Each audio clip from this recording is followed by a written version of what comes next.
bueno, estamos muy contentas de poder contar esta historia que había quedado un poco difuminada entre todas las historias importantes de la guerra civil, y también muy contentas de cómo lo abordan ellos en este caso, que tiene que ver mucho con la línea que Ana y yo queríamos plantear para el festival. De nuevas dramaturgias, además escrito por una mujer, y bueno, algo que no os podéis perder de ahora. Así que sin más, os dejamos con ellos y por favor, animaos a preguntar. El espectáculo va a ser esta noche, todo lo que queréis saber sobre el proceso de creación. Pues Machus y Dani van a ponerles en apuros, pues no... Bueno, no, que se van a asustar. No mucho, que van a estar cansados. No sé, menos tenemos la guardia baja. Tengo las preguntas difíciles son también para la directora. Ana y María, gracias a vosotras también por lo que estáis orquestando y por invitarnos a nosotros a compartir estos ratos con, pues sobre todo con los espectadores y con ellos, con las compañías que vienen aquí a Olite. ¿Es vuestra primera vez aquí en Olite? En mi caso sí. Martín. Yo estuve en 2015, diría, o 2016, no me acuerdo, con un cuento de Juna de calle, que fue mi trabajo final de mi carrera de interpretación, junto con otra gente. Y hace 10 años que lo hacemos y la hicimos en 2015, creo. Laura, ¿tú no? Primera vez. Primera vez. yo quería también decir, bueno, hola a todo el mundo y quería poner en valor, antes de lanzaros otra pregunta, lo interesante que es poder estar con el equipo y con la compañía y con los actores, los directores, los productores, para saber lo que vais a ver esta noche, para preguntar sobre el proceso. Me parece un privilegio que, insisto, no podéis dejarlo pasar luego cuando pasemos a las preguntas. Yo quería lanzaros, ¿cómo llega esta historia a vosotros? ¿Cómo decidís armarla y hacer un espectáculo de hoy?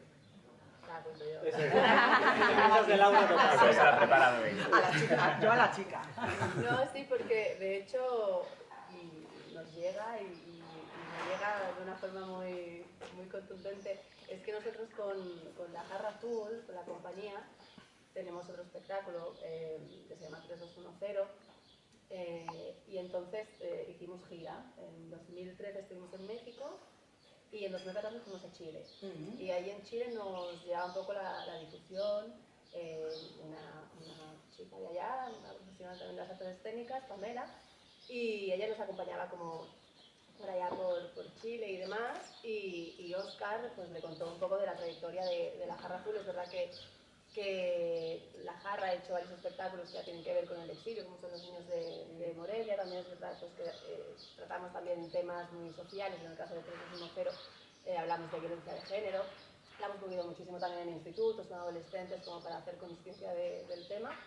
Y llegamos allí. Entonces ella, al saber cómo es la trayectoria de la compañía, como que se le fue quedando, y un día nos dijo, antes de volver para Barcelona, nos dijo: ustedes tienen que hacer algo sobre el Winnipeg. Y a mí eso se me quedó, porque yo no había oído hablar de Winnipeg. Bueno, de hecho, ninguna de nosotros habíamos oído hablar nunca de Winnipeg. Y como que en Chile fue el primer contacto, cosa que para mí es muy significativa. Entonces eso, yo, 2014, y entonces van pasando los años, esto que era, a mí la idea se me archivó y de repente se me iba activando de tanto en tanto. Hasta que en 2018 ya me puse a buscar información. Y buscando información, de lo primero que me salió fue la novela gráfica de Laura Martel, que es la autora de nuestro guión de Winnipeg. Entonces yo enseguida como que quise conseguir el libro y me enamoré absolutamente. Es una joya, que de hecho, ¿sabe mal no haberlo traído? Lo podríamos haber compartido. Es una maravilla, es un cómic, una novela ilustrada, que narra toda esta historia de este padre con su hija, que hacen como todo este viaje hasta llegar a Chile. Y yo pensé, lo tenemos, hay que hacer algo con esto, sí o sí. Y entonces enseguida pues lo compartí con Óscar, con La Jarra Azul, porque además para mí son mis orígenes, pensé pues qué mejor, y ya activamos, como todo, porque es como que todas las participantes nos hemos ido enamorando del proyecto, de la idea, de la historia. Y bueno, nos lanzamos y fuimos hasta Madrid para encontrarnos con Laura Martel y le dijimos: Laura, nos ha pasado esto, queremos hablar con Winnipeg, hemos descubierto tu obra y nos gustaría mucho poder hacer una adaptación de teatro. A ella le pareció maravilloso. El primer día, ¿no? Recién recibidas, ya nos dijo sí, y además quiero formar parte, me gustaría ser la autora de este guión, que aún lo pienso, ¿no? Se me pone como una punta de wow. Y a partir de aquí, con su ok, pues empezamos a crear equipo, ¿no? Se fue sumando pues Norbert Martínez, el director, Martí Salgar como actor, y ya fuimos ahí creando grupos, creando equipo para poder llevar a cabo esta historia. Al final es una historia que se puede disfrutar de ella en dos formatos. Tenemos la novela y luego ella, que es la que dice que quiere hacer la dramaturgia, ¿no? Sí, eso nos quedamos sorprendidos porque nosotros no la conocíamos, ¿no? Vimos su obra y entonces ya nos dice que ella es canaria, pero vive en Madrid. Entonces ella se fue a Madrid y de sus inicios fue a estudiar a la Cuarta Pared. Entonces ella se había interesado por el teatro siempre y nos dijo, hombre, yo siempre he tenido como eso pendiente, ¿no? He hecho guiones de cine, sobre todo ha escrito guiones de cine, pero teatro no, dramaturgia no. Y era muy curioso porque como ella se dedicaba al cine, y fue casi la última pregunta cuando nos fuimos de su casa, fue muy bueno porque al principio quedamos en un bar, no nos conocía de nada, y al cabo de una hora dijo, bueno, ¿queréis venir a mi casa? Me dimos cierta confianza y entonces dijo, va a venir a casa, ya nos invitamos unos vinos y demás. Y alargamos la noche hablando y ya casi cuando nos íbamos dijo, pero la obra de teatro se va a hacer. ¿No? Yo me sumo, pero se va a ver, el público se va a estrenar, dice, porque en el cine estoy cansada de escribir guiones que se envían, que hay gente que dice, me interesa, y que se queda en un cajón porque no se consigue el dinero para la producción, ¿no? Y le dijimos, sí, la obra se va a hacer seguro, porque además queríamos hacerla coincidir con el 20 aniversario de la compañía, ¿no? Y sí. Claro, porque esto se estrena en el 2020 en Barcelona. Correcto. Con una espectadora de excepción. Mira, lo digo y se me ponen también los pelos como escarpias. Ahí estaba Lola Patau, una de las niñas que viajaba en el Winnipeg. ¿Cómo fue eso? Bueno, el encuentro fue maravilloso porque e inesperado. Estábamos el día del estreno, eso pues 5 horas antes de estrenar, ahí tomando el aire fuera del teatro como muy, bueno, día de estreno, ¿no? Hay muchísimo trabajo, tal, y el teatro donde estrenamos en Barcelona, que es el Teatro Academia, tiene como un patio justo enfrente, ¿no? Que estábamos ahí y viene una señora y nos dice, ay, ¿viste esto del Winnipeg? ¿No? Porque había el cartel, y dice, sí, es un espectáculo, estrenamos hoy. Y dice, una señora de 92, 93. Y va, yo viajé en el Winnipeg. ¿Qué? ¿Cómo? Y entonces nos empezó a contar y era muy fuerte, porque claro, ella era una niña, tenía 5 años. Y la historia que contamos nosotros es de una niña. Y decía frases tal cual las decimos nosotros en la obra. Y claro, llorando, o sea, una emoción increíble, ¿no? Y justo antes del estreno, claro, ¿en qué momento? Nos pegó un subidón que si tenéis alguna duda de algo, pues dices, ahí, ¿no? Claro. Y la verdad es que en este sentido hemos tenido siempre un retorno muy bonito porque mucha gente ha tenido o ha conocido, ¿no? a una madre, a un abuelo, ¿no? o ella misma, ¿no? Que ha vivido experiencias similares, porque al final ya hace unos años, pero no hace tanto, ¿no? Y aún estamos ahí un poco. Y muchísima gente venía y nos contaba, ¿no? Pues mi tía estuvo en Argelès, ¿no? Que hablamos un poco de Argelès, ¿no? O mi abuela también se fue con otro barco, pero a México, tal, y era como muy bonito. Porque al final carga mucho de responsabilidad sobre vosotros, también los que ponéis en escena una historia real, y también a nosotros como espectadores. Ahí está Raúl Losánez, hace unos días hemos estado en el Festival de Almada, en Lisboa, y allí, por ejemplo, el montaje ganador del año pasado fue Miguel de Molina al desnudo, hablando también del exilio. Y él acabó sus días, Miguel de Molina, en Buenos Aires, en Argentina. Y nos contaba, y lo vivimos allí en Lisboa, como la gente se acercaba para decir, yo recuerdo que mi padre me hablaba de... Entonces, al final, ya poner en escena una obra, una pieza de artes escénicas, exige mucha responsabilidad. Pero saber que estáis trabajando con este material, ¿cómo sale uno luego a ese encuentro que se produce con el espectador? Yo creo que una cosa que Laura, la dramaturga, y Norberto, el director, porque al final acabaron de hacer como la dramaturgia final conjuntamente, ¿no? Como para darle un toque más escénico, ¿no? Igual desde la sala de ensayo casi. Y uno de los aciertos creo que es que en verdad esto viene de la novela gráfica, que es una historia real, pero los personajes no son reales, 100%. O sea, no, este Víctor Yáñez, que es el padre, existió, pero no es su historia. O sea, ella cogió, ¿no?, historias que conocía y hizo un nuevo montaje, ¿no? Y eso creo que lo hace como más universal, ¿no?, donde tú puedes reconocerte, pero sabes que no está hablando de tu abuelo, ¿no? Y entonces que puedes decir, oye, pero esto no es verdad, esto no fue así, sino que te da como un aire más transversal, ¿no? Y esto creo que, por ejemplo, un día hay un momento que nombramos a dos personas que viajan en el barco, que una es Melita, ¿no? Pero solo la nombramos. Y vino un chico y nos dijo, Melita era mi abuela. Pero claro, no hablamos de ella, ¿no? Pero ¿Sale su nombre ahí? dices, bueno, estaba en el Winnipeg, seguramente no había tantas Melitas, pues debía ser ella, ¿no? Pero en este sentido yo creo que también nos quita un poco la responsabilidad a nosotros, pero lo hace muy agradecido para la gente que lo ve. Sí. A mí, esto es una pieza de teatro documento, de teatro verbatim. A mí personalmente me interesa mucho ese tipo de teatro porque me parece que tiene un plus. Que tiene un plus de verdad, aparte de lo que luego es el montaje estético y artístico y creativo, que luego hablaremos de ello, de vuestra pieza. ¿De qué manera lanzar estas preguntas para que no vuelva a pasar lo mismo nos da muchas veces una sensación de fracaso porque lo decimos, lo contamos, lo reflexionamos y el ser humano sigue manteniéndose en los mismos errores año tras año? ¿Sirve para algo? Esta sí es difícil. Eso es algo que a mí me obsesiona mucho en el sentido de ya estamos otra vez con lo mismo. Luego Pero con lo mismo de hace le podéis 500 preguntar a años. ella, porque como periodista también tiene esa responsabilidad, porque lo que no se cuenta parece que no existe. Claro. Es verdad, lo que no se nombra no es. Yo creo que ahí está, la necesidad está ahí, ¿no? Claro. Cuando comenta Martí de mucha de la gente que ha venido a ver la obra, que ha tenido un familiar y demás, yo creo que sí que ha habido, después de la Guerra Civil, y justo hablamos de la obra de ayer, ¿no?, de La Panadera, que justo había habido este caso reciente y esta semana se ha aprobado la ley de memoria democrática. O sea, Claro. habéis hecho una programación, no puede ser más, más al día, realmente más actual en las dos primeras funciones del festival.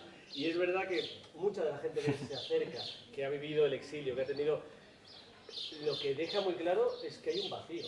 O sea, ha habido una transición, se ha pasado de puntillas por algunos temas, y hay gente que dice, pero yo tengo la necesidad de que la gente sepa qué he vivido, qué ha vivido mi familia, no para ir en contra de nadie, no, simplemente para recordar mi memoria porque es mi vida, porque es mi esencia, porque son mis raíces, porque es una herida que tengo yo que no va en contra de nadie, pero yo quiero, ¿no?, saltar conmigo mismo, quizás con mi entorno, con mi familia, ese punto. Entonces, cuando hacemos la obra, y pasó lo mismo, lo que comentaba con Niños de Morelia, que es la otra obra que hicimos sobre el exilio, en este caso a México, toda esa gente que nos vamos encontrando, realmente parece que, aunque solo sea por esa gente, ¿no?, que hemos aportado, como cubrir una parte de esa necesidad vital, diría, que tienen, ya vale la pena. Cambiar el mundo no lo vamos a cambiar, eso es evidente. Pero Bueno, si por lo menos a lo mejor vamos ahí haciendo, o sea, seguro que siguiendo estos pasos estamos más cerca de conseguirlo que si hiciéramos otras cosas. Absolutamente. Pero realmente solo cubrir, casi diría, esa necesidad vital de esa gente, yo creo que eso ya, bueno, es un gran premio, ¿no?, para nosotros y para ellos, ¿no?, que reciben esa recompensa moral, no es otra cosa, pero creo que es importante. Vais a disfrutar esta noche de una obra, de una pieza, que además el teatro ya en sí es un encuentro, ¿no?, entre los que están a un lado, los que estamos en otro y entre dos lo hacemos, pero es que en este caso es un foro, es un encuentro, se apela mucho al espectador, ¿no? ¿Cómo habéis trabajado eso? Bueno,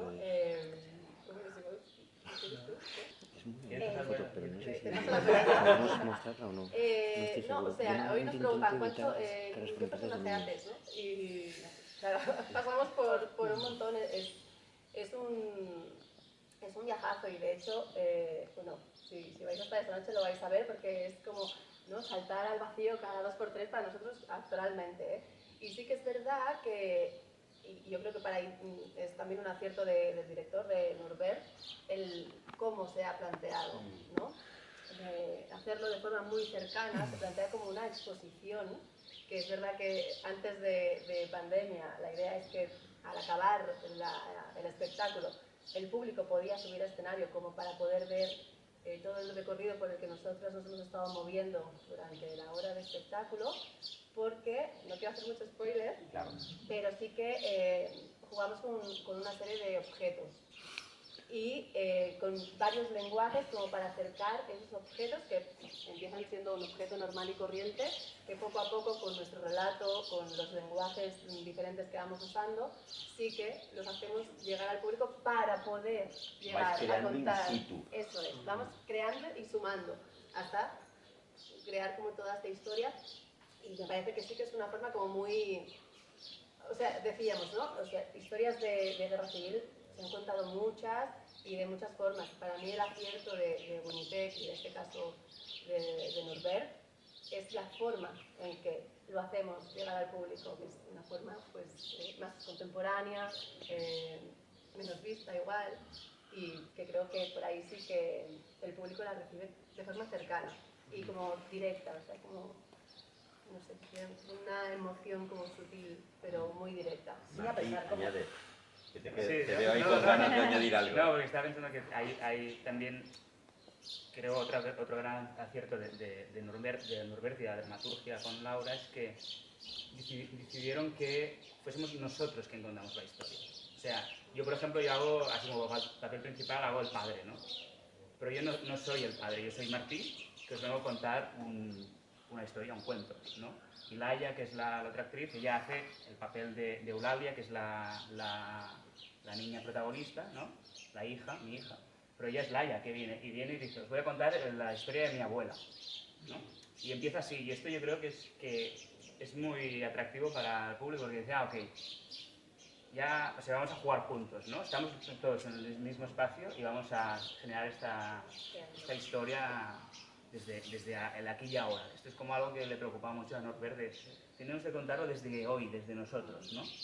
Y yo recuerdo una frase que dijo de los primeros ensayos, Norbert, que era, hay que plantear, nos vamos a plantear esta historia como que son 4 colegas que han quedado, que están, no sé si sean como en la guardilla o en una habitación o bueno, un espacio de la casa de Laia, quedan los 4, y de repente ese día Laia dice, oye, he encontrado estas cosas de mi abuela, ¿no? Y resulta que mi abuela viaja en un barco y se va a Chile y todo, y se lo cuenta a sus colegas y todos empiezan a construir esa historia, ¿no? Es una parte como muy bonita y diferente. Aparte, hablabais de esa forma de contar, es minimalista, con proyecciones, que tiene ese añadido del aquí y ahora, de cosa efímera que sucede ahí y que tiene una dificultad añadida, y es toda la manipulación de objetos, todo lo que tiene que ver con el concepto cinematográfico de la historia, y además una serie de canciones que vertebran la obra y que cobran una importancia esencial. De hecho, yo creo que la música es un personaje más en esta obra, absolutamente. Además, tenemos la suerte de contar en el equipo con Nacho López, que hizo un espacio sonoro maravilloso, y con Norbert, que hicieron una selección de canciones muy, muy potentes. Y yo creo que es una de las claves para contar nuestra historia, o sea, porque a través de las canciones que nosotros vamos compartiendo, también nos ayuda a crear todo ese viaje desde otro lugar, quiero decir, con la pura canción, y de hecho usamos canciones como muy de la época, muy, ¿no? Emblemáticas. Hay un trabajo de investigación, Claro. ¿no? Realmente Nacho hizo un trabajo de investigación brutal, ¿no? De buscar esa música de esa época que podía comunicar y realmente se nota, ¿no? Es un plus. De hecho, hay un momento en que a través de las canciones evidenciamos las diferentes nacionalidades, ¿no? Sin tener que explicar nada más. Y sí, para mí yo creo que es uno de los elementos clave y también súper acertado. Que de hecho, también, ¿no? O sea, esta obra la hemos hecho con públicos diversos, también hemos pasado por adolescentes, porque la hemos hecho para campaña escolar, en instituto y demás. Y funciona, o sea, sí que es verdad que la música tiene algo, ¿no? De que enseguida te conecta, hay algo de hilo invisible, ¿no? Que de repente ya apela muchísimo a la emoción. Y ahí sí pasa en cualquier edad, o sea, incluso con los más jóvenes, creo que la música sí que de repente te transporta y te ayuda también a colocarte en la historia, en el hecho en sí. Además, el montaje normaliza la naturalidad del empleo, en este caso nosotros lo vimos en catalán y castellano. No sé aquí cómo se va a ver, en Olite. En castellano. En castellano, con alguna cosita también en gallego, pero hay que abordar, ¿no? Yo creo que al final las historias de una forma natural. En nuestro país coexisten las diferentes lenguas, ¿no? Sí, luego la historia, es que realmente los exiliados que fueron en el barco, es verdad que la historia, ojo que la escribe una canaria que vive en Madrid, pero se basa en la historia de Barcelona, o sea, la protagonista es de Barcelona, eso ya venía dado en origen, no porque fuéramos de Barcelona se cambió, sino que la novela original ya es así. Pero realmente en ese barco había catalanes, había gallegos, había castellanos, había andaluces, porque la guerra civil fue una cosa nacional, porque el exilio fue una cosa nacional, y con esas canciones lo decimos, ¿no? Realmente va. Y lo que tú dices, ¿no? Esa pluralidad, poder reconocerla, yo creo que es imprescindible, ¿no? Yo creo que hoy por hoy estamos en el momento en el que, volviendo un poco a lo de antes, no es ir en contra de nadie. O sea, una persona que defiende su idioma o una persona que defiende no va en contra de nadie, defiende una cosa que él ha vivido así. Suma siempre, suma Es siempre. de sumar, no... Suma siempre. O sea que aquí al final en castellano todo. En castellano sí que es verdad que, bueno, por un tema también de comprensión, en este caso muchas veces cuando trabajas en otro idioma, ¿no? Bueno, cuando haces gira nacional y demás, siempre puede complicar un poquito más la comprensión del espectador, y cuando el espectador, pues si no conoce el catalán en este caso, pues la ve toda en castellano, pues siempre puede facilitar más la Pero comprensión. luego sí que vamos viendo aquí en diferentes puntos en festivales, en teatros repartidos por toda España, montajes que vienen en inglés, Sí, en francés, porque al final no podemos disfrutar solo en contadas ocasiones, ¿no? Sí, realmente... Bueno, es un tema, ¿no? Esto, pero claro, Es un melón. no, pero yo creo que Es un nosotros... melón este. Mira, una de las... Es un melón que yo creo que cada vez si lo abrimos más entre todos se naturaliza. Sí, sí, Desde los nosotros, medios de o sea, comunicación, de sí. hecho, ¿no? en el festival esta vez, por primera vez hoy, habrá un espectáculo en euskera, pero se hablaba mucho, ¿no? Mientras trabajábamos, que el euskera es mucho más complicado. Yo he llegado a ver obras en catalán que puedo entender, me pierdo cosas, pero lo entiendo, pero el euskera es una barrera bastante, es una barrera muy potente. Entonces se hablaba del sobretitulado, ¿no? Como opción a llegar. Claro. Claro, aquí entran varios... Lo que no os podemos asegurar es que no se nos escape alguna catalana. Tenemos los dos textos ahí en la cabeza y igual algún día pasa, ¿no? Pero que es como la placa conmemorativa, ¿no? Que dice, más o menos, como a la memoria de estos republicanos exiliados en 1939 que tuvieron que huir de su patria para salvar la vida, ¿no? Y acaba que dice, hombre libre, recuérdalo, recordemos esto, ¿no? Y parece que nadie se lo recuerda nunca. Porque lo hablamos antes, luego todo el mundo se nos olvida, es verdad.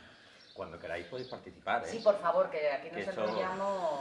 No sé si... Esta noche no, aunque sea un encuentro que van a hacer ellos, tenemos que estar nosotros ahí. Mira, yo voy a deciros una cosa. Acabo de ver una serie vasca, bueno, o de Bilbao y tal. Y había muchos momentos en los que madre e hija hablaban en euskera, que yo me podía enterar o no me podía enterar. Me pareció una riqueza estupenda. Yo creo que en catalán todo, o sea, si una madre catalana está hablando con su hija, con su hijo catalán, que lo hablen en catalán, se entienda o no se entienda, la emoción se va a entender. Y yo creo que ese tipo de introducción hay que hacerla, a lo mejor no es la obra entera, pero sí los personajes, ¿por qué no? Y así, los que somos castellano hablantes, poco a poco nos vamos espabilando. A mí me parece una riqueza. Y si viene un gallego y habla gallego, gallego. Y eso en una obra de teatro de este tipo, donde van muchas nacionalidades, me parece que habría que potenciarlo. Y que la gente valore que eso es una riqueza tremenda. Y ya no solo, si me permiten, ya no solo las lenguas, que aunque yo no hable el euskera, también lo considero como lengua mía, los acentos. ¿Cuántas veces nos hemos ido cortando muchas veces con... Sí. El anuncio a Lola Flores, porque se le entendió en todo el mundo, ¿no? Sí, pero ha sido una cosa que siempre nos hemos ido todos como actores, periodistas, nos hemos ido como... Bueno, aún somos un poco...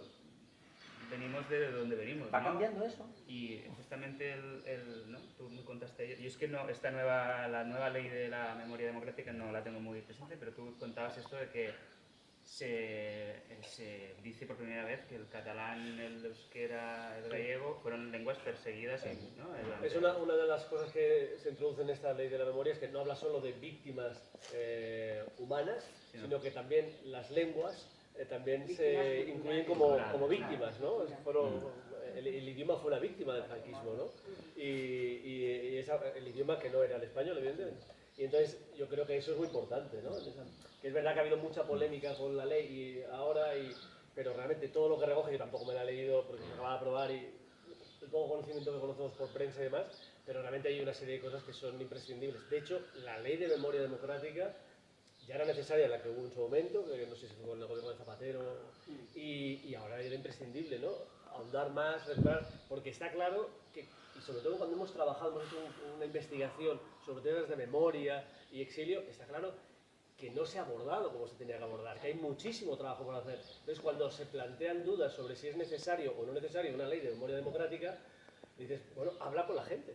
Habla con los exiliados, habla con la gente a la que fusilaron a su padre y no lo ha vuelto a ver y no sabe dónde está. Habla con esa gente y entenderás que es imprescindible una ley de memoria democrática. ¿Por qué sigue siendo complicado esto que haya gente que no lo entienda hoy por hoy? Yo creo que tiene que ver simplemente con esas armas arrojadizas que la política utiliza para conseguir unos intereses, ¿no? Entonces me posiciono aquí, no pienso en el fondo de la cuestión, sino pienso en qué puedo conseguir defendiendo esta idea, aunque sea una idea que realmente no se sostiene por ningún sitio, ¿no? Pero si esto me da votos, si me da, y puedo generar polémica y me lo llevo a mi terreno y intento derrotar al contrincante, aunque sea mentira, aunque sean medias verdades, aunque no sea justo, aunque no... Da igual, ¿no? Un poco yo primero. Arma política. Arma política. Lo que pasa es que a lo mejor no, o sí son conscientes del daño que hacen al final, porque ellos al final salen de rositas y sí que va calando ahí un poco en la población y ahí estamos viendo lo que está. El tema de las subvenciones, ¿no? Muchas veces cuando se habla de ese tema es, bueno, esta gente que pide subvenciones, ¿no? Unos subvencionados, ¿no? Los titiriteros subvencionados. Tú cállate que trabajas en la radiotelevisión pública. También es subvencionado. La misa está subvencionada, Eso, ¿no? Mi mismidad. Sí, cuando tú ves, con este tema, cuando tú ves realmente los presupuestos que manejamos en el mundo del teatro, los costes que tiene, pues cualquier cosa, venir aquí a Olite, ¿no? Hacer todo lo que te mueves, todo el proceso de trabajo. Pensar que Winnipeg tiene detrás 22 personas trabajando. O sea, cuando se creó el espectáculo eran 22 personas y se consiguen cosas, por ejemplo, que decíamos Nacho, claro, él hace toda la investigación sobre las canciones. Lo que decimos de las imágenes, de los objetos, Óscar Climent es un artista plástico. Cuando Norbert propone, mira, hay una cosa que he visto que podemos introducir un tema de objetos, yo tiemblo porque digo, más dinero. Él es la figura. La parte del productor dice, pero la producción también tiene una parte creativa, entonces muy creativa. Claro. Tiene que decir, Y ahora ves la obra y digo, no me imagino la obra si no estuvieran esas obras, ¿no? Artísticas que aparecen que crea Óscar Climent, ¿no? O sea, es todo sumado. Es que yo quiero lanzar una, ¿cómo se llama? ¿Lanzar una lanza? No, romper una lanza. Con los dichos fatal me llevo. A la figura, poner en valor la figura de los productores teatrales, cinematográficos, que parece que son señoros que van por ahí lanzando billetes de la cartera y sin ellos, sin vosotros, no existiría el teatro, ni el cine, ni muchas obras artísticas, quiero decirte. ¿Tú notas que siguen viendo a los productores como los señores? Sí, mira, hay una cosa que me sorprendió con Laura, que era como, ¿cómo puede ser que haya compañías que no tengan productor?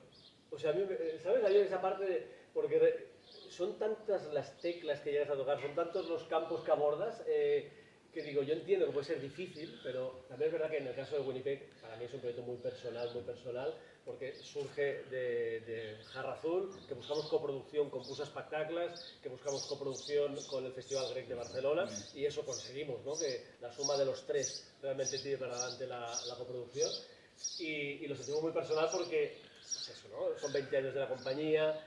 Martín, por ejemplo, que ha sido alumno mío de teatro, y que es un poco la idea, ¿no? Laura está también desde el inicio directamente en la compañía, y lo sientes muy personal y te dejas todo allí. La función del productor como tal, para ir sumando los elementos que vayan a favor de la producción, a favor del director, a favor de la creatividad. Yo no me considero un gestor económico, me considero un elemento más de la creación, desde otro punto de vista. ¿Qué tenéis en repertorio, aparte de Winnipeg? Actualmente estamos creando con Winnipeg, sí que acabamos de estrenar Pusa Espectacles, porque te digo, es una coproducción. Entonces con Pusa, que también he llevado yo a la producción, hemos estrenado Los Nostres Fills, es la obra de Lucy Kidwood, que la estrenó en Londres hace como 4 o 5 años, y hemos también en Teatro Academia, es una coproducción con el Teatro Academia. Y se hizo en Madrid, creo que estuvo en Kamikaze, que era la obra Los Hijos, Sí, que claro.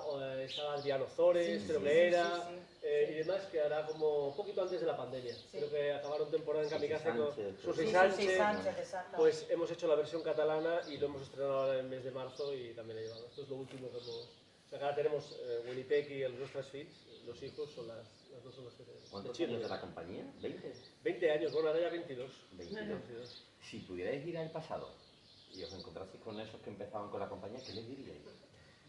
¡Wow! Esa era difícil también. Esa es difícil. Esa es desde el presente al pasado, como hacéis vosotros, ¿no? Del Sí, pasado al presente, ¿vale? Hombre, yo le diría que hicieran las cosas como las hemos hecho, realmente. Yo si de algo estoy orgulloso y por eso súper orgulloso de estar aquí en Olite y de... Hoy va a ser la función número 49 de Winnipeg.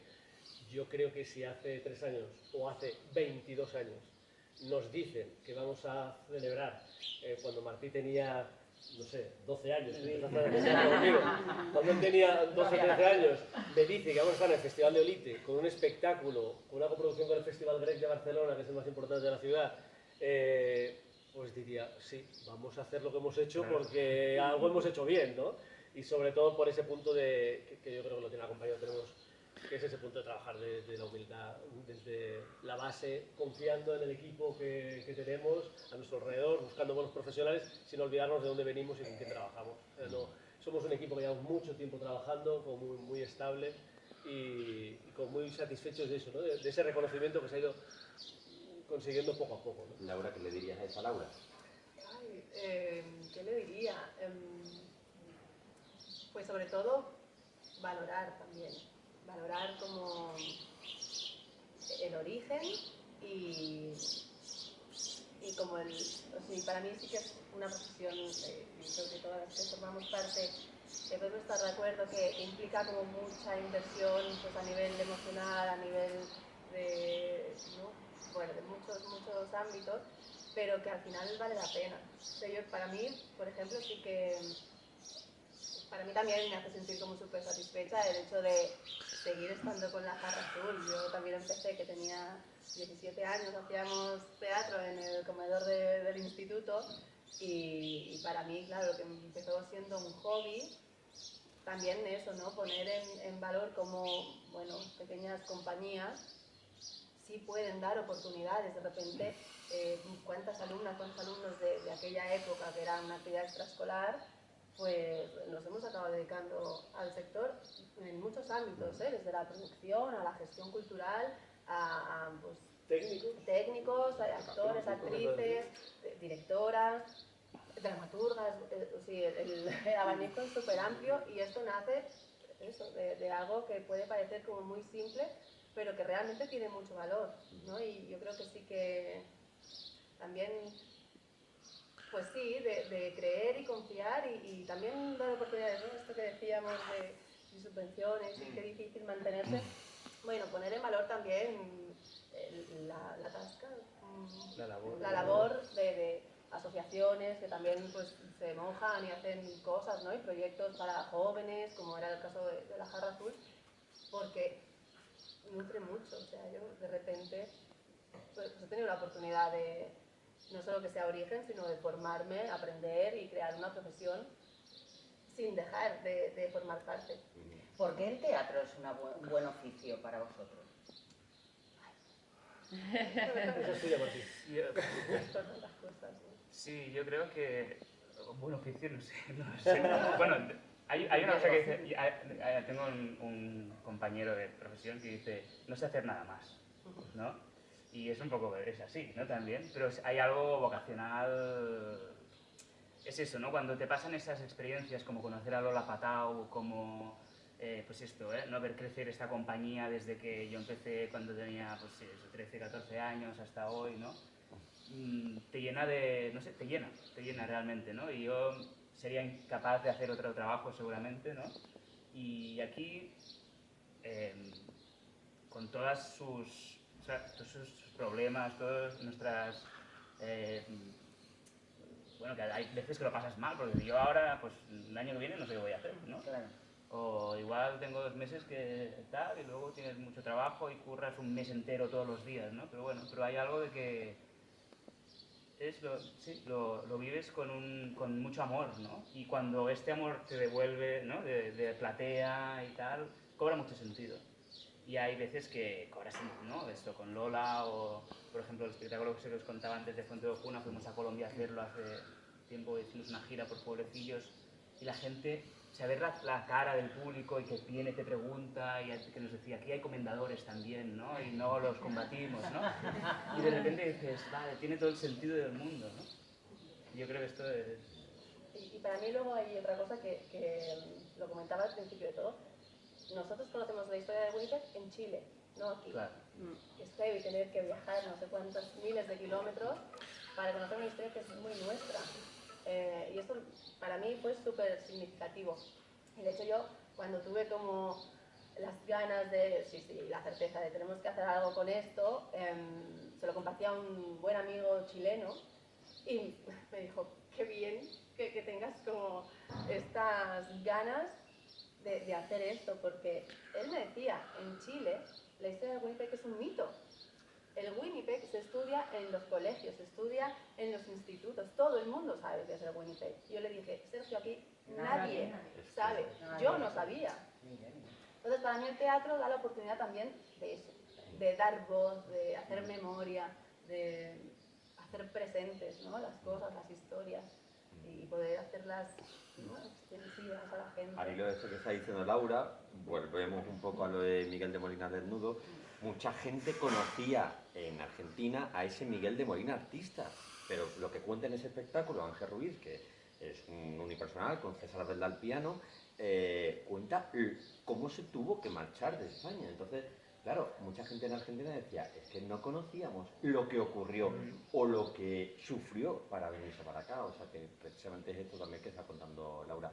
¿Tenéis alguna pregunta? Había una por allí. Yo quería saber en ese estudio que habéis hecho sobre el tema, porque creo recordar que Pablo Neruda tuvo un papel muy contradictorio y que con esto del Winnipeg quiso lavar un poquito su imagen. No sé si es así, o sea, lo estaba pensando ahora.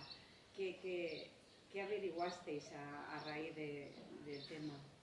Claro, sí que es verdad que nosotros justamente, o sea, esta parte de Neruda sale muy directamente de la novela gráfica, y así que ahí no pusimos mucho énfasis porque ya la historia ya nos la contaba, ¿no? Y él era cónsul de algo como una figura así de los exiliados, ¿no? Sí, pero era como una figura específica para como acoger a los exiliados e intentar gestionar todo este tema, ¿no? Estaba ahí en París.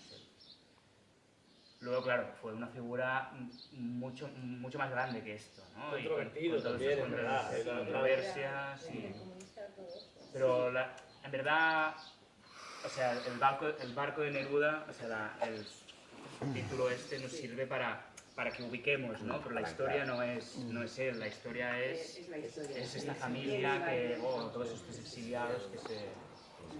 Raúl, ¿tenías por aquí? Sí, era un poco ya puestos a las polémicas de las memorias, de lenguas y demás, era un poco sobre lo de Neruda, que si no se os ha planteado un poco el conflicto moral. Quiero decir que a la luz de todas las investigaciones recientes en relación a Neruda, pues hombre, es un tipo bastante particular. En esa función de cónsul, Sí, creo que era cónsul. Le negó negó el asilo a su propia exmujer y a su hija, a la que abandonó con 2 años. En Chile hay un movimiento feminista que lo odia a Neruda. O sea, es un tipo que tiene una proyección pública determinada y luego una vida en particular muy controvertida. No sé si, claro, dices, jolín, ahondar en Neruda viendo solo luces o solo... No, Claro, sé, claro. yo no he visto el espectáculo, ¿sabes? No, pues, es verdad que el eje del espectáculo no es Neruda. Evidentemente sí que él, por el cargo que tiene, es lo que pasa, ¿no? Es como, seguramente muchas de las leyes que ha aprobado un gobierno no son responsabilidad del presidente, pero qué duda cabe que ese presidente tiene mucho que ver, porque si directamente ese gobierno, ese presidente no quisiera tirar esas leyes adelante, pues no lo haría. Y es verdad que Neruda es realmente el gran instigador, junto con Abraham Ortega, de que realmente se pueda fletar ese barco, esas gestiones, ¿no? Hay que tener poder también, ¿no? Neruda tenía un poder que seguramente otra persona no lo podría haber hecho, ¿no? Y entonces él sí que lo tiene. Es verdad que el espectáculo como tal, hasta que llegamos a Neruda, hay todo un viaje de exilio, digamos, con lo que la figura de Neruda aparece, ya casi más al final de la obra, y no es un eje central. Sí que es verdad que la responsabilidad en este caso en concreto, y creo que ahí también es un poco lo que Laura Martel trabaja, es no entro a juzgar la figura de, porque hablo de una cosa muy concreta de Neruda, ¿no? Hablo concretamente de qué función tuvo él en el Winnipeg en concreto, y se habla de eso en concreto. Evidentemente controversia hay en otros temas. Luego, perdón, ¿puedo añadir una cosa? Aparte de tener la suerte, ¿no?, de trabajar en lo que os gusta y de poder proyectarlo y que lo sintamos, ¿no?, porque al final el teatro es mucho más directo que el cine. Y os iba a contar el privilegio de la verdadera persona que escribió el libro y que se emocionara tanto. De la dificultad del cine, contar y expresar algo que ha pasado en realidad y absorber eso, ustedes, ¿no?, las vidas de otros. ¿Qué os queda de eso? O sea, ¿cuántos Dios llegáis a tener y que no se olvidan?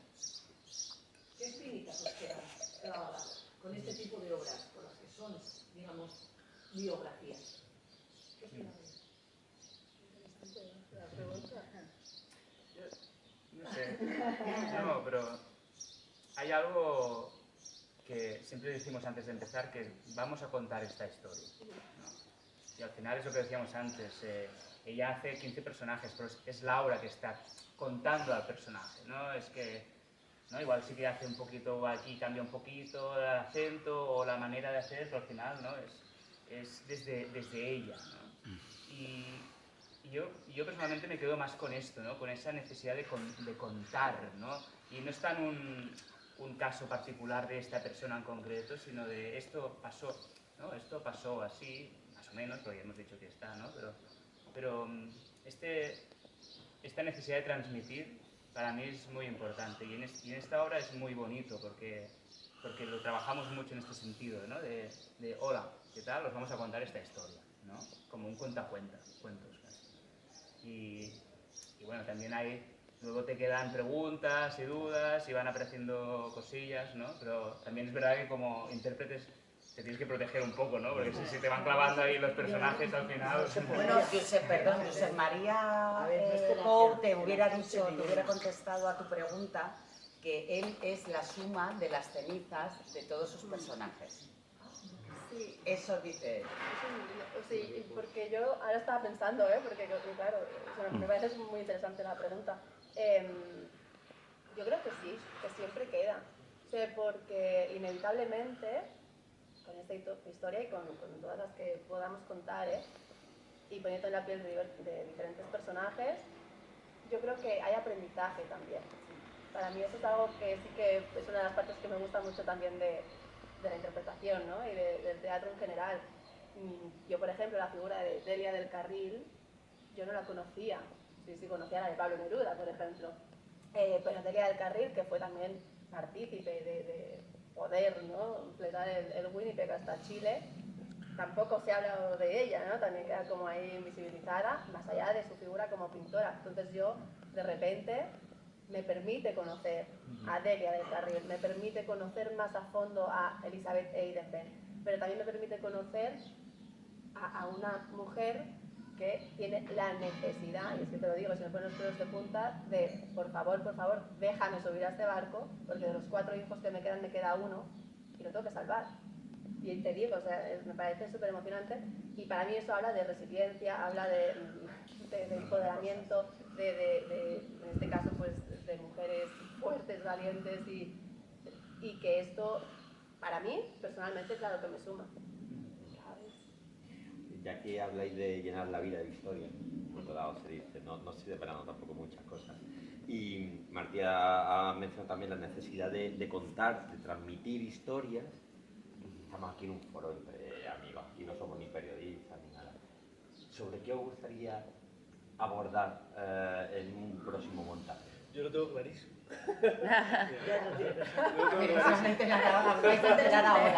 Mira, justo cuando en una de las charlas que hicimos en Teatro Academia y hablábamos del Winnipeg y del viaje, hubo una señora de una asociación de memoria que dijo, se habla mucho de los niños de Morelia que fueron a México, se habla mucho del Mexic, el Mexic es el de México, se habla mucho del Winnipeg porque estaba Pablo Neruda y es una figura conocida, pero durante la Guerra Civil aproximadamente unos 60 barcos salieron de España en destinaciones diferentes. Y no se habla, fíjate que incluso yo estando no era consciente del volumen de barcos. Entonces, después de haber hecho los niños de Morelia, después de haber hecho el Winnipeg, tenemos 2 barcos, no te voy a decir 64 barcos, vale, pero la trilogía se cierra, una trilogía. A mí sí que me gustaría tener una trilogía sobre memoria, sobre ese exilio. Distinto, porque nuestra historia ha sido absolutamente devastada por el franquismo, ¿no? Entonces, yo siempre he hecho mucho, es decir, me encanta esta recuperación de la memoria y de la represión y de todo lo que ha sido, que tiene un peso brutal, yo pienso, incluso lo que está pasando ahora, ¿no? En todo, pero siempre echo de menos, quizá porque no hemos sido nosotros mismos capaces, aunque bueno, eso, la Asociación de la Memoria Histórica más potente posiblemente ha salido de allí, de la brutalidad. Es que todos nuestros muertos son de la represión, allí no hubo frente. No hubo frente de guerra, es la represión pura y dura. Entonces, sí, la verdad que es una cosa que... Y nosotros somos hijos de gente que nos ha estado contando estas cosas o que no ha sido incapaz de, contarnos a veces, ¿no? A mí me encanta esto, ¿no? Y me encantaría que hubiese, sí... y nos quedamos sin maestros, y nos quedamos sin maestros, sindicalistas, o sea, nuestra cultura como comunidad se devastó. Sí. Solo por pertenecer a la Casa del Pueblo. Incluso la tergiversación de nuestra imagen, ¿no? Es decir, nosotros, el alcalde de Valladolid era socialista. Es decir, nuestras calles ahora, cuando ha habido en un momento, alcaldes socialistas, nuestras calles están llenas de maestros asesinados, de nombres de calles y tal cual. Entonces, a mí me parece genial, ¿no? Lo de la Winnipeg y tal, ¿no?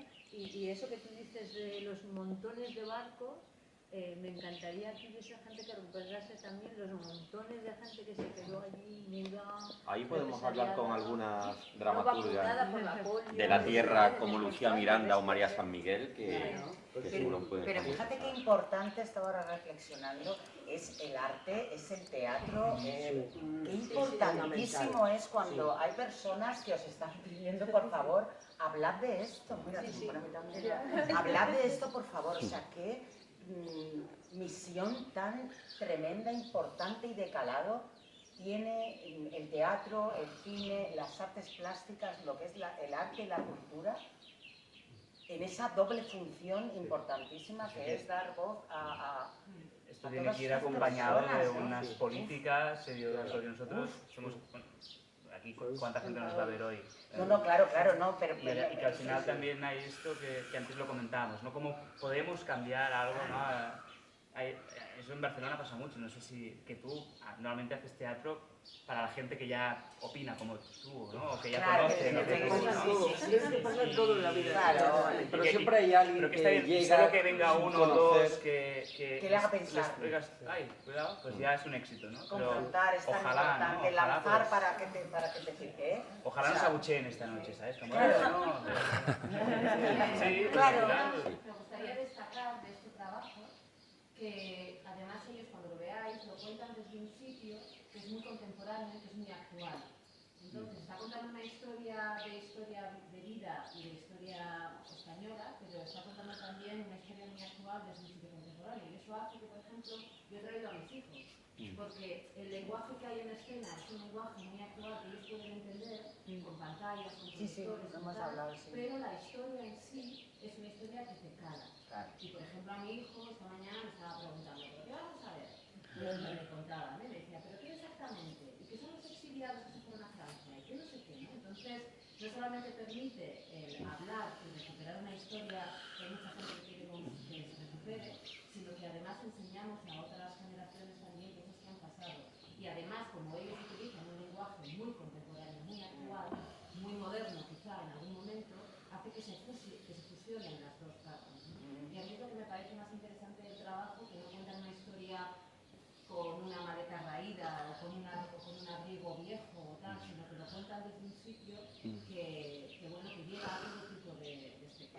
incluso aunque tú no le hayas contado a tu hijo, que va a ver, lo va a descubrir, se va a meter dentro, en cuanto... Claro, y por ejemplo, yo a mi hijo le he dicho, tu abuela tuvo que exiliarse, ¿no? Y dices, sí, ¿cuándo? No sabía esa historia, que luego volvió, porque, bueno, fueron a Francia y volvieron. Pero también ha habido en mi familia un pequeño exilio y he tenido la oportunidad de contárselo a mi hijo a raíz de que va a haber este espectáculo. Oye, Rocío, tú siempre distribuyes historias como esta, porque me da la sensación que tú te dedicas mucho a eso, ¿no? O sea, que las obras con las que tú mueves y con las que trabajas tienen ese plus, digamos. Sí, me gusta que remueva y que cuando salga tenga sensación de que algo, bueno, ha girado o... A veces no lo consigo, quiero decir que hay muchas cosas también que vendo que tienen otro tipo de, bueno, no sé, que son jocosas. Sí, que también tienen su razón de ser. Pero me gusta pintarme. Lo estaba pensando, digo, por lo que he oído que tienes tú en cartera... Por aquí había otra pregunta, ¿no? Sí. No, solo quería comentar que esto del exilio es como el trasplante. Cuando la gente le trasplanta el corazón es para salvar la vida, hay gente que se tiene que trasplantar de país para salvar la vida. Y un documental que vi de una republicana exiliada en México decía, el exilio no se acaba jamás. Me pareció genial. Es un poco por empatía con lo que le ha tocado vivir otras culturas, como el exilio latinoamericano, como Croacia. Como hicimos también antes de Siria. Ucrania, Siria, es que allá donde hay un conflicto va a haber exiliados. Y no... El éxodo y la te cuesta diáspora. mucho imaginar de decir, ¿qué meteríamos nosotros en una mochila si tuviéramos que salir ahora de casa, ¿no? Ahora se me está poniendo a mí esto. Sí, sí, es como que se te mueran todos tus amigos y toda tu familia, pero de una vez. O sea, porque se te muere alguien, vas a llorar y lloras. Imagínate si se te mueren todos tus amigos y toda tu familia de una vez. Este es el exilio y ese... De hecho, en el caso concreto de la historia que contamos nosotros, claro, esta gente se fue de España para Chile, ahí les acogieron, pero ahí al cabo de los años hubo un golpe de Estado también, de Pinochet, y muchos se tuvieron que ir otra vez.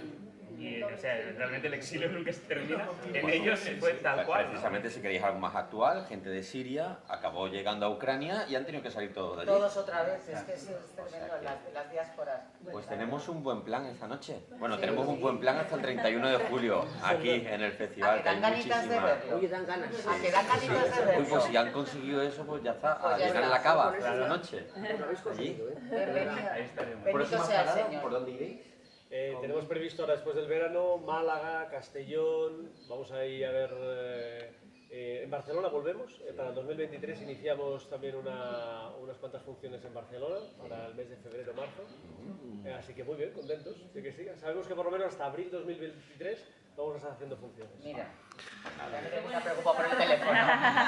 En este trabajo ha sido un poco también el hijo de la pandemia, que estrenaron en plena pandemia y eso ha hecho que mucha gente aún no lo conozca porque no ha podido exhibirse.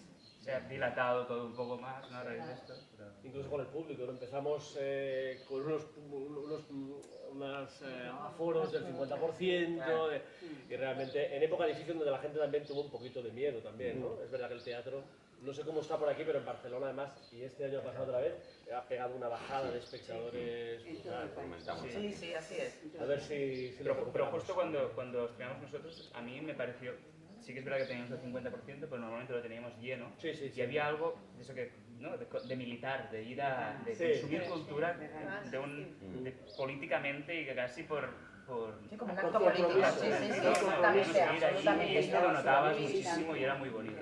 Pues nada, lo que ha nacido en pandemia se fortalece y llegará más lejos. Laura González, Martí Salvat, Óscar García, gracias por contarnos cosas de lo que vamos a poder disfrutar esta noche.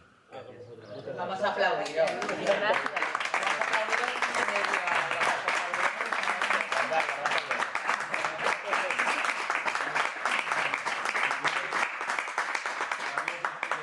¿Qué tal? Ah, claro. Buenas tardes. Es verdad que me olvidaba de ti. Pues van a degustar unos vinos navarros, ¿vale? Sí, Claro.